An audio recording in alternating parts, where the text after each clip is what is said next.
Hi friends, welcome to Pooja's channel. இன்னைக்கான பழமொழி சட்டியில் இருந்தால்தான் அகப்பையில் வரும் அப்படின்னு சொல்லுவாங்கல்ல. சட்டியில் இருந்தால் தான் அகப்பையில் வரும்னு சொல்லுவாங்கல்ல. அதோட ஆக்சுவல் பழமொழி என்னன்னா, சஷ்டியில் விரதம் இருந்தால் கருப்பையில் குழந்தை வரும். அதாவது கந்த சஷ்டி டைமில் விரதம் இருந்தால் குழந்தை பாக்கியம் வேண்டிகிட்டு இருப்பாங்கள்ல, அவங்களுக்குன்னா குழந்தை பாக்கியம் கிடைக்குமா சஷ்டி டைமில் விரதம் இருந்தால்.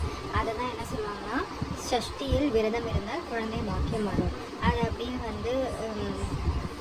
மக்கள் சட்டியில் இருந்தால் தான் அகப்பையில் வரும் அப்படின்னு அந்த பழமொழி மாறிடுச்சு. ஓகே ஃப்ரெண்ட்ஸ், இதுதான் இன்னையோட பழமொழி. நாளைக்கு வேறு பழமொழி பார்க்கலாம். உங்களுக்கு ஏதாவது பழமொழியோட எக்ஸ்ப்ளனேஷன் வேணும் அப்படின்னா கமெண்ட்டில் டைப் பண்ணுங்கள். ஓகே ஃப்ரெண்ட்ஸ், வீடியோ சப்ஸ்கிரைப் பண்ணுங்கள். எல்லோரும் வீடியோஸ் பார்க்குறீங்க, ஆனால் சப்ஸ்கிரைப் பண்ண மாட்டேறீங்க. ஸோ வீடியோ சப்ஸ்கிரைப் பண்ணுங்கள், லைக் பண்ணுங்கள், ஃப்ரெண்ட்ஸுக்கு ஷேர் பண்ணுங்கள். ஹாப்பியாக இருங்க. நெக்ஸ்ட் வீடியோவில் சந்திக்கலாம். Bye friends.